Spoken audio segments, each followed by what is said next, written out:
You don't have a money problem. You have a keeping problem. Last year, I got $8,000 richer, and I didn't earn a raise, pick a stock, or work a single extra hour. I just stopped buying 20 things. 20 ordinary things. And the scariest part? You're funding most of them right now. Welcome to Smart Investing Journey, where broke ends and ownership begins. I'm the guy who thinks you've been sold a lie about wealth.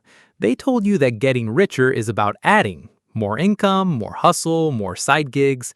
But today, I'm going to show you the opposite.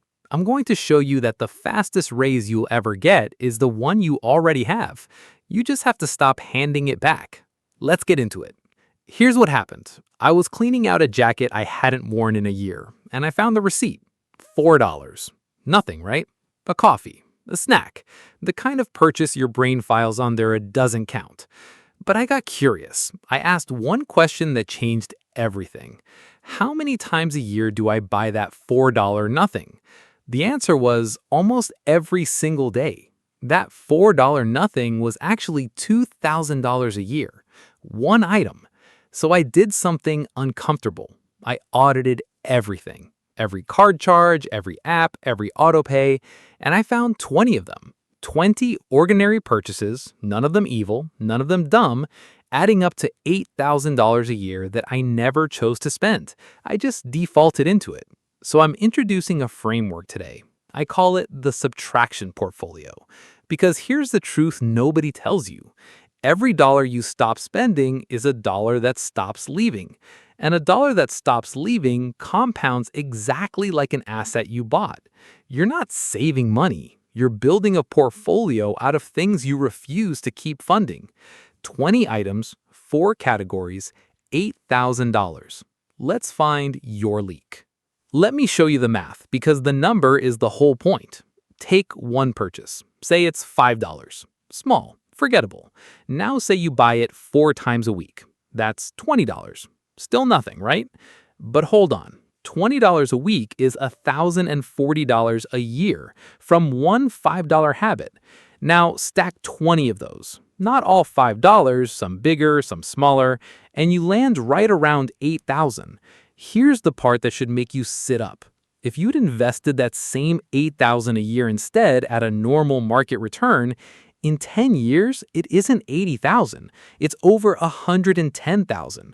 So this was never about $8,000. It's about the 6-figure hole you're digging with purchases you can't even remember making. Small, recurring, invisible. That's the most expensive combination in your entire financial life. Category 1, the convenience tax. This is the money you pay to not wait, to not walk, to not think. And it's the quietest thief in your entire budget. Item 1, delivery fees on food. If you remember my DoorDash video, you remember the phrase, dissociation with a delivery fee. That's what this is. It's not the burrito that's expensive. It's the fee, the service charge, the tip, the markup on every single item, and the fact that you order when you're tired and your defenses are down. I stopped. I cooked or I walked to pick it up. $1,200 a year, gone.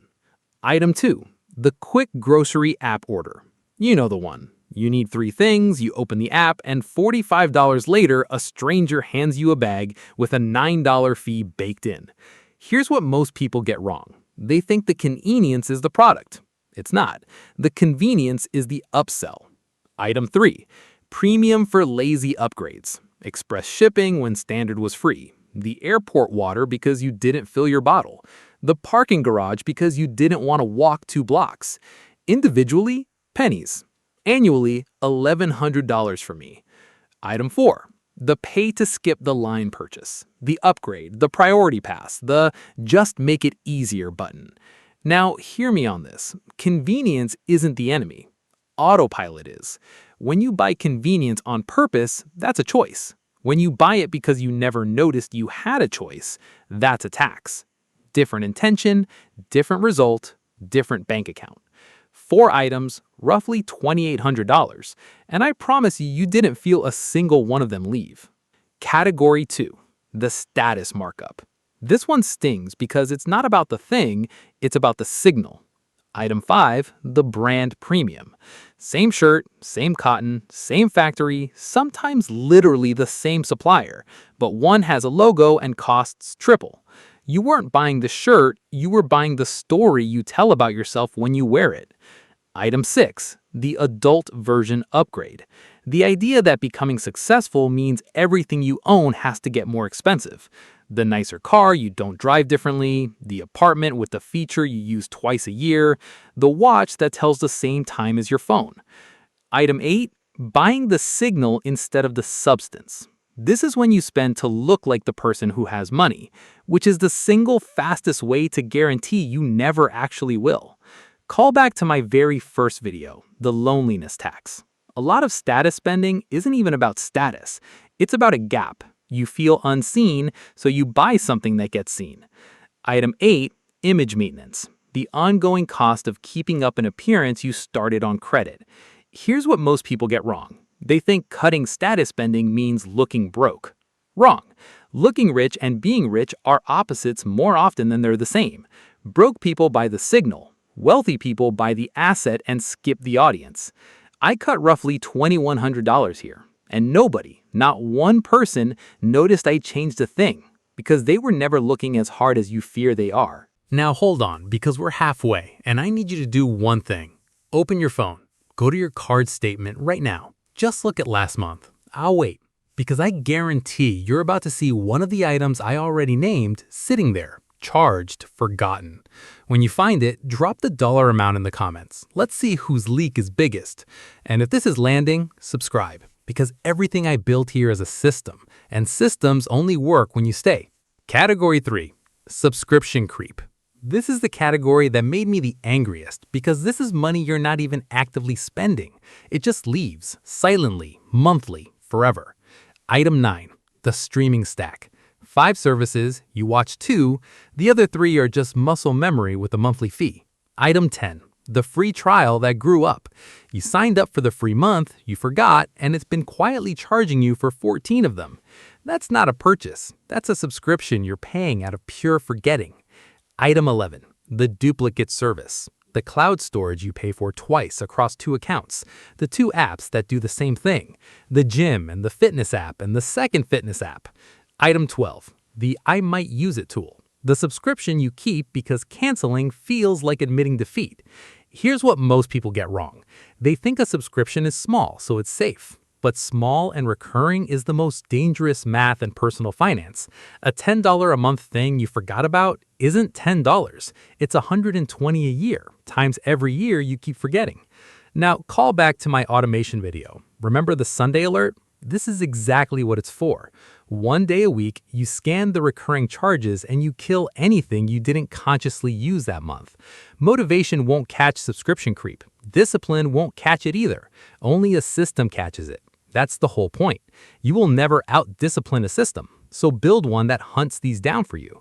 I cut $1,900 from this category alone. $1,900 I was paying to forget. Category 4. And this is the one I want to handle carefully because this is where the shame lives, and shame has never made anyone a single dollar. Emotional spending. Item 13. The retail therapy purchase. The thing you buy not because you need it, but because you feel something and buying is faster than feeling it. Item 14. The boredom buy. Scrolling, tired, a little empty, and the cart becomes a game. Item 15. The stress cart. You had a hard day, so you deserve it. And I want to be clear, you do deserve good things. But here's the trap. The reward you didn't earn doesn't feel like a reward. It feels like a hangover with a shipping confirmation. Item 16. The celebration overspend, where every small win becomes an excuse to spend the win away. Here's what most people get wrong. They try to shame themselves out of emotional spending, and shame just creates more of the exact emotion that drives it. So I didn't shame myself. I did something better. I put a name on the feeling before I put an item in the cart. That's it. One question. What am I actually feeling right now? Tired, lonely, bored, anxious? Because none of those feelings have ever been fixed by a package. Not once, not ever. Call back to the 3-question filter from my DoorDash video. I ran every emotional purchase through it. Do I need it? Do I want it? Or do I want the feeling I think it'll give me? Will I remember buying it in a week? If it failed the filter, it stayed in the cart. I cut about $1,200 here, and the wild part, I felt better, not worse, because the thing I actually wanted was never the item, it was the relief, and relief was free the whole time. Now I already hear it, because I said it to myself, but I deserve nice things. And you do, you absolutely do. But hear me on this. Cutting these 20 things was never about deserving less. Not one of these cuts made my life smaller. The delivery fee wasn't a nice thing, it was a fee. The forgotten subscription wasn't a treat, it was a leak. The status logo wasn't joy, it was an audience I was paying to impress. When you actually look, almost nothing you cut is the nice thing. It's the tax attached to the nice thing. So keep the coffee, keep the trip, keep the thing that genuinely lights you up. Cut the 20 things you'd never defend if someone made you say them out loud. Deserving nice things and refusing to leak money are not opposites. They're the same skill.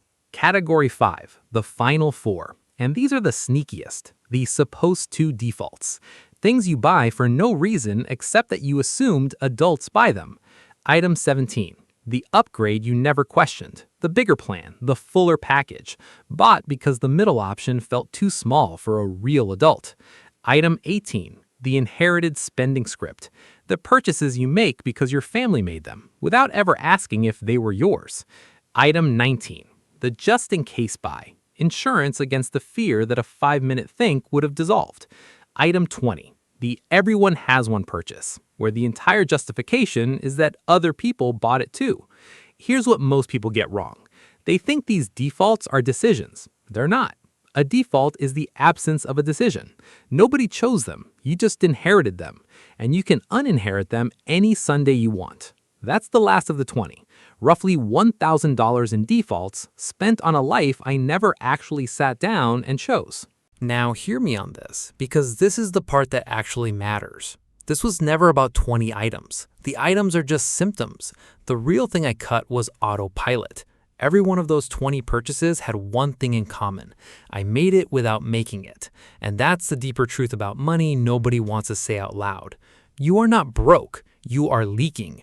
Broke is a number, leaking is a habit, and a habit is something you can actually change on a random Tuesday for free starting now.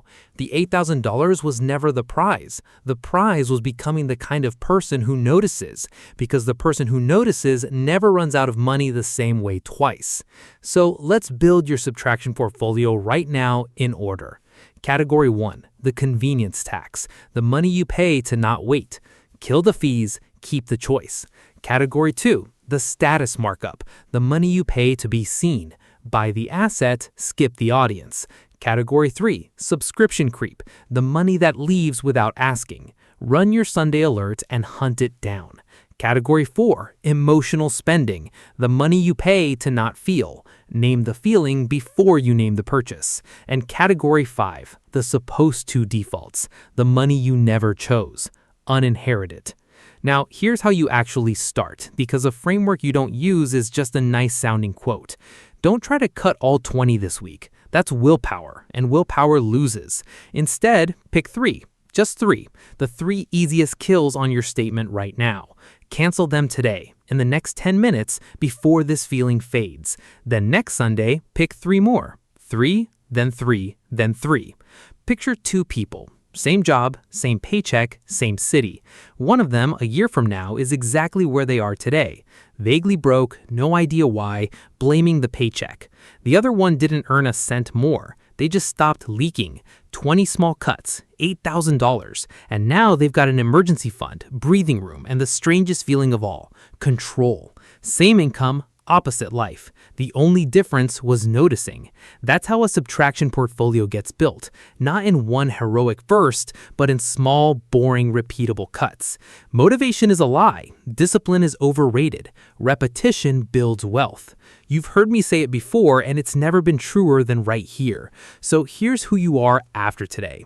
You're not a person trying to save money. Saving sounds like sacrifice, like squeezing, like going without. That's not you anymore. You're the owner of a subtraction portfolio, a person who treats every recurring charge as a decision instead of a default. You don't spend on autopilot. You don't buy the signal. You don't pay a tax you never agreed to. And you don't need to earn $1 extra to get richer because you finally understand the secret they never wanted you to have. Wealth isn't only what you add, it's what you refuse to keep paying for. Every dollar you stop spending is a dollar that stops leaving, and a dollar that stops leaving is a dollar that starts building, quietly, boringly, permanently, the exact life you were always supposed to be able to afford. You were never broke, you were leaking, and starting today, you patched it. If this cracked something open for you, subscribe, because this is a system and systems only pay off if you stay. Drop your biggest leak in the comments. I read them. And next video, I'm going deeper. The one purchase you should never cut. The thing broke people slash first and wealthy people protect at all costs. Get it wrong and subtraction becomes self-sabotage. I'll see you there. This is Smart Investing Journey, where broke ends and ownership begins.